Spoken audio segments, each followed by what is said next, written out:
నమస్తే, నేను రేవంత్ చలమల. సో మన జీవితంలో డబ్బులు సంపాదించడమే కాదు, ఆ డబ్బుకు సంబంధించి లీగల్ అడ్వైస్ అనేది చాలా కీలకంగా మారుతుంది. మన కుటుంబంలో ఒక భర్త అప్పుల వల్ల భర్త తనంతరం కుటుంబం ఇబ్బంది పడ్డ సిచ్యువేషన్స్ ఉంటాయి. లేకపోతే తండ్రి అప్పుల వల్ల తర్వాత వచ్చేటువంటి కుటుంబం సమస్యలు ఎదుర్కొన్నటువంటి సందర్భాలు ఉంటాయి. సో బేసిక్ గా వీటన్నిటికీ సంబంధించి లీగల్ గా మనకి ఎటువంటి ప్రొవిజన్స్ ఉన్నాయి, వీటన్నిటి గురించి కూడా మనం ఈ రోజు ఈ వీడియోలో డీటెయిల్డ్ గా తెలుసుకుందాం. సో ఈ రోజు మనతోటి శివ గణేష్ అడ్వకేట్ పార్టిసిపేట్ చేస్తున్నారు, అండ్ ఆయన pre and post marital counselling కూడా ఇస్తూ ఉంటారు. సో వీటన్నిటికి సంబంధించి లీగల్ గా మనకి ఎటువంటి వెసులుబాట్లు ఉంటాయి, ఎటువంటి జాగ్రత్తలు తీసుకోవాలి, వాటన్నిటి గురించి కూడా డీటెయిల్ గా డిస్కస్ చేద్దాం. హలో అండి గణేష్ గారు. హలో. యా.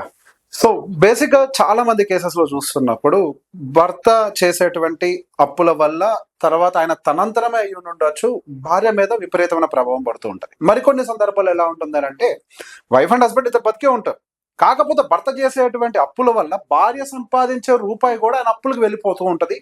దానివల్ల భవిష్యత్తులో పిల్లలకి అసలు జీవితమే లేని సందర్భాలు చాలా కుటుంబాలు చూసుకుంటుంటాయి. సో ఇప్పుడు భర్త చేసేటువంటి అప్పులకి సహజంగా ఎవరేం మాట్లాడినా కానీ భార్య కూడా అటాచ్డే ఉంటది. భార్య అయినా సరే డబ్బులు కట్టాల్సిందే, ఏం జరిగినా కానీ ఇద్దరు కలిపే బాధ్యులుగానే ఉంటారని చెప్పేసి మార్కెట్లో మాట్లాడుతూ ఉంటారు. సో దీనికి సంబంధించి లీగాలిటీలో ఉన్నటువంటి రియాలిటీ ఏంటి? ఎప్పుడైనా సరే లయబిలిటీస్ అనేవి మనం ఏదో మాట్లాడుకుంటానికి మన ట్రెడిషనల్ గా మనం చూస్తా ఉన్నాం. హస్బెండ్ వైఫ్ ఒకటే, ఏది ఉన్నా ఎవరు చేసినా సరే ఇద్దరు ఈక్వల్ గా లాభాలు కానీ నష్టాలు కానీ ఈక్వల్ గా షేర్ చేసుకోవాలని చెప్పి అనుకుంటా ఉంటాం. బట్ అలా కాదు. ఇప్పుడు నిజంగా హస్బెండ్ ఒక అప్పు చేశాడు అనుకో, వైఫ్ గ్యారంటీర్ గా కానీ షూరిటీగా పెడితే వైఫ్ లయబిలిటీ అవుతుంది. లేకపోతే హస్బెండ్ రిలేటెడ్ ప్రాపర్టీ ఏదైనా మార్టిగేజ్ చేసి ఉంటే ఆ ప్రాపర్టీ లాస్ అవ్వటంతో ఫ్యామిలీ సఫర్ అవుతా ఉంటుంది. ఓకే. బట్ కొంచెం మెచ్యూర్ గా ఆలోచించి మెచ్యూర్ బిజినెస్ మెన్ కానీ, కొంచెం ఐడియా ఉన్న వాళ్ళు కానీ, లేకపోతే ఫినాన్షియల్ అడ్వైస్ తీసుకున్న పర్సన్స్ కానీ వాళ్ళు ఏం చేస్తారంటే, company is different, family and personal is different. ఏదున్నా కంపెనీ లయబిలిటీస్ వరకే ఉంచుతారు, ఫ్యామిలీ లయబిలిటీస్ వరకే ఉంచుతారు. ఎవరి వాళ్ళ ఇప్పుడు భార్య పేరు మీద ఒక ఇల్లు కొంటాం కానీ, ఇప్పుడు భార్య పేరు మీద ఇల్లు కొన్నప్పుడు ఏమవుతుంది, అది భార్యకి చెందిన ప్రాపర్టీ అవుతుంది. ఓకే. సో భార్యకి చెందిన ప్రాపర్టీలో భార్యకే హక్కు ఉంటుంది. ఇట్స్ కాల్డ్, ఇప్పుడు హస్బెండ్ గిఫ్ట్ అని ఏది ఇవ్వని అది భార్య కొన్నట్టే భార్య పేరు మీద ఉన్నప్పుడు. ఓకే. ఒకవేళ యాన్సిస్టర్ ప్రాపర్టీ ఉంటే పిల్లలకు వస్తుంది. Okay. So again they go for partition suit, లేకపోతే వీళ్ళు రాసుకుంటారు. ఎలా ఉంటే అలా లీగల్ గా అది ఎలా పార్టీషన్ కావాలో లీగల్ ఎయిర్స్ అందరికి ఈక్వల్ గా పార్టీషన్ వస్తుంది. ఏది యాన్సిస్టర్ ప్రాపర్టీ ఉంటే ఎంతమంది ఉంటే లీగల్ ఎయిర్స్ కాదు. జనరల్ గా ఏమవుతుంది అంటే వాళ్ళు కొంచెం కాన్షియస్ గా ఉండి ఎక్కడైనా సరే ఎప్పుడైనా సరే ఫ్యామిలీ మెంబర్స్ ని గ్యారంటీర్ గా పెట్టకుండా మీరు కాన్ఫిడెంట్ తో ఏదైతే ఉందో బిజినెస్ లాగా రన్ చేయండి.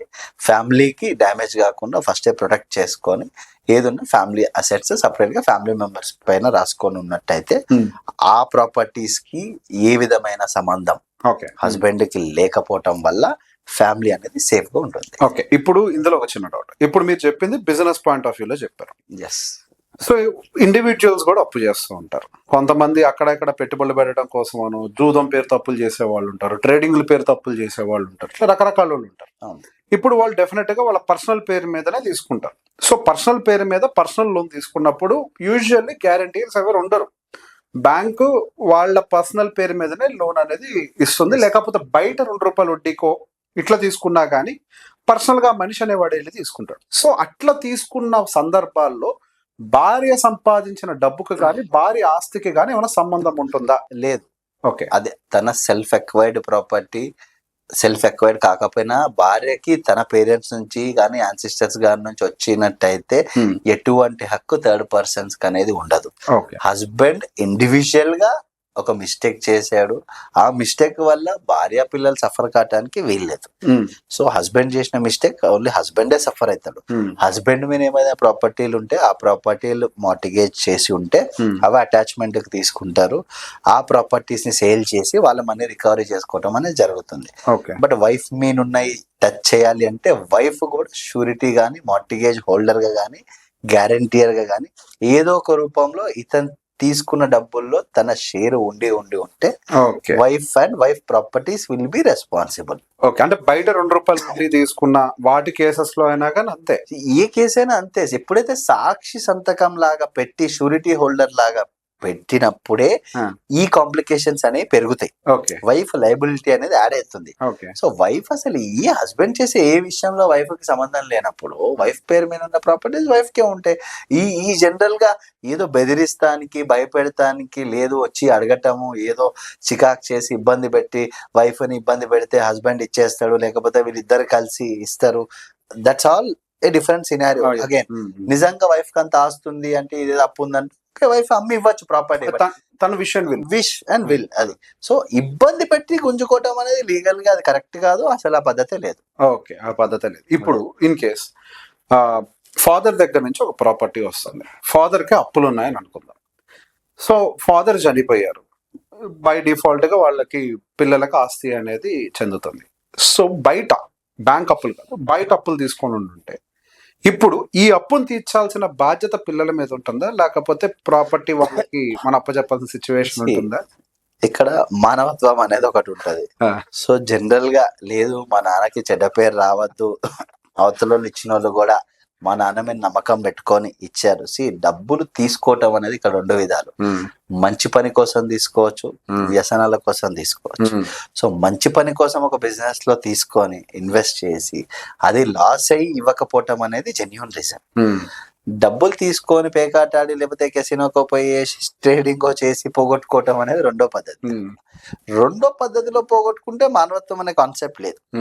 నిజంగా నువ్వు ఒక స్ట్రగ్లింగ్ బిజినెస్ మ్యాన్ వి, నీకు ఆపద ఉన్నప్పుడు వాళ్ళు ఒక చెయ్యి అందించి నీకు సర్టెన్ అమౌంట్ అందజేసి, సో అది అన్ఎక్స్పెక్టెడ్ గా మధ్యలో అది లాస్ అవ్వటము ఏదో జరిగింది, ఆ జెన్యూనిటీ నీకు అనిపించి నీలో మానవత్వం ఉంది ఇవ్వాలి అనుకుంటే నువ్వు ఇవ్వచ్చు. కానీ ఏ పేపర్ ఏ డాక్యుమెంటేషన్ లేకుండా ఏది నీ ప్రాపర్టీస్ అనేది వాళ్ళు అటాచ్ చేయలేదు. ఎందుకు అంటే ఒకవేళ అతను ప్రాపర్టీ మార్టిగేజ్ చేసుంటే చెప్పలేము, వాళ్ళకి రైట్ ఉంటుంది.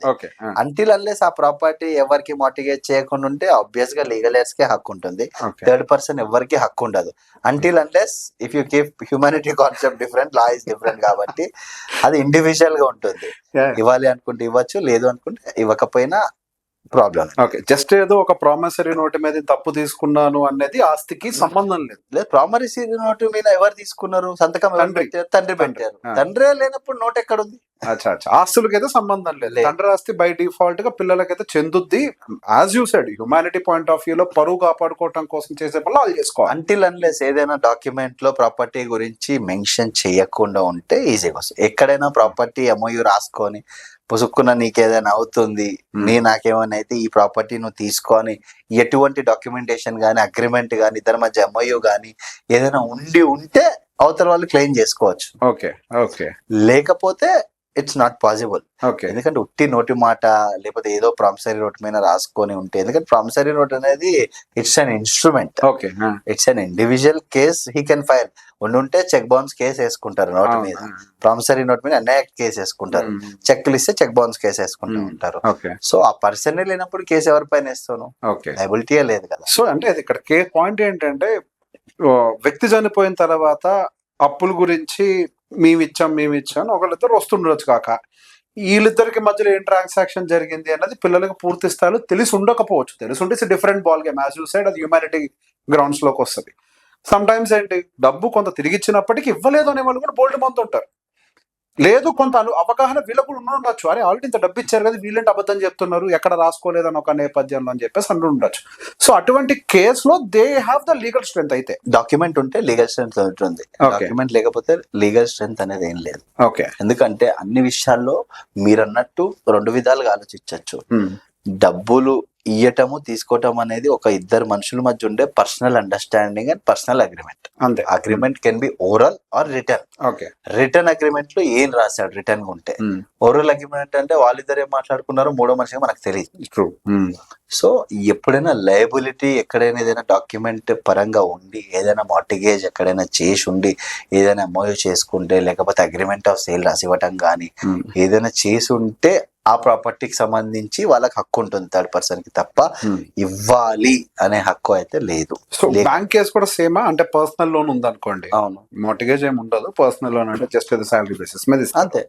సేమ్ అంటే మనిషి లేరు అని అంటే ఇంకా లేరు, లోన్. అంతే అంతే. ఓకే, మనిషి లేరు అంటే లేరు, ఇంకెవరి దగ్గర తీసుకుంటే ఇప్పుడు నేను తీసుకున్న లోన్ కి నా ఫ్యామిలీ, నా భార్య, పిల్లలు ఎందుకు సఫర్ కావాలి? ఓకే ఓకే, బట్ నువ్వు యూజువల్ నాకు ఇచ్చావు కదా. Yeah yeah okay. See bankers are very smart. వాళ్ళు సి నీ సిబిల్ బాగుండి, నీ ట్రాక్ రికార్డ్ బాగుండి, ఒక మంచి కంపెనీలో చేస్తేనే నీకు పర్సనల్ లోన్ ఇస్తారు. ట్రూ. నీ సిబిల్ బ్లాక్ లిస్ట్ లో ఉండి నీకు లోన్ కావాలి అంటే ఇవ్వరు. ఇప్పుడు వాళ్ళు లోన్ ఇచ్చే ముందు చిన్న లోన్ కైనా సరే, బిజినెస్ బాగా నడుస్తున్నా, ఏదైనా కోర్టులో కేసు ఉన్నా నీ మీద నువ్వు కంప్లైంట్ అయినా ఎందుకు కేసు ఏంటైనా ఎక్స్ప్లెనేషన్ అడుగుతున్నారు. ఓకే, ఇప్పుడు ఇది బాగా యాక్టివ్ అయిపోయింది బ్యాంకింగ్, ఎందుకంటే వాళ్ళ బ్యాక్గ్రౌండ్ వెరిఫికేషన్ చాలా స్ట్రాంగ్ ఉంది. సో ఏది మార్టిగేజ్ పెట్టకుండా, లయబిలిటీ లేకుండా బ్యాంక్స్ 90% అయితే ఇయ్యో.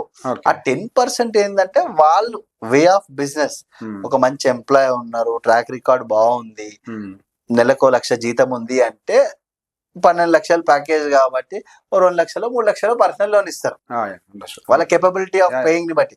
అది కార్ లోన్ ఉందా, హౌస్ లోన్ ఉందా చూసుకొని ఎంత ఇవ్వగలరో అంతే ఇచ్చేస్తారు. కాకపోతే ఈ థర్డ్ పార్టీ కంపెనీస్, ఎన్బిఎఫ్సిస్ వాళ్ళు మాట్లాడుకొని ఏదో బయట చేసుకునేది, that is a different story, that we should not talk. ఎందుకంటే అది ఏదున్నా లీగల్ గా అవ్వవు కాబట్టి, లీగల్ గా తీసుకునే దానికైతే లీగల్ గా ఇతనే లయబిలిటీ ఉంటాడు. ఓకే. సో ఇన్ కేస్ ప్రమాదం ఏదైనా జరిగి ఆ వ్యక్తి లేకపోతే, మెజారిటీ ఆఫ్ ద కేసెస్ ఈ మధ్య లోన్ ఇచ్చేటప్పుడు కూడా ఇన్సూరెన్స్ సమ్ క్లాజ్ రాసుకుంటాం. యాక్చువల్ ఇన్సూరెన్స్ ఇస్తున్నారు, అడిషనల్ గా సమ్ అమౌంట్ పే చేస్తారు హౌస్ లోన్ కానీ ఏదున్నా సరే. అవును, పర్సనల్ లోన్స్ కూడా ఇన్సూరెన్స్ ఉంది. సో దట్ ప్రొటెక్ట్స్ దెమ్ అంతే. ఓకే. సో ప్రాక్టికల్లీ స్పీకింగ్ అంటే ఒక వ్యక్తి తీసుకునేటువంటి లోన్ కి ఇండివిజువల్లీ ఆ వ్యక్తి మాత్రమే బాధ్యుడు, కానీ అంతే కుటుంబ సభ్యులు లీగల్లీ బాధ్యులు అయితే కాదు. ఎప్పుడు ఇక్కడ క్లాజ్ ఉంది, వాళ్ళు ఎటువంటి షూరిటీ గానీ, సంతకాలు, మార్టిగేజ్ గానీ, ఎటువంటి ట్రాన్సాక్షన్ లో హస్బెండ్ కి సంబంధించిన దాంట్లో వీళ్ళు ఇన్వాల్వ్ కానప్పుడు. Okay, I understand. Okay, thank you.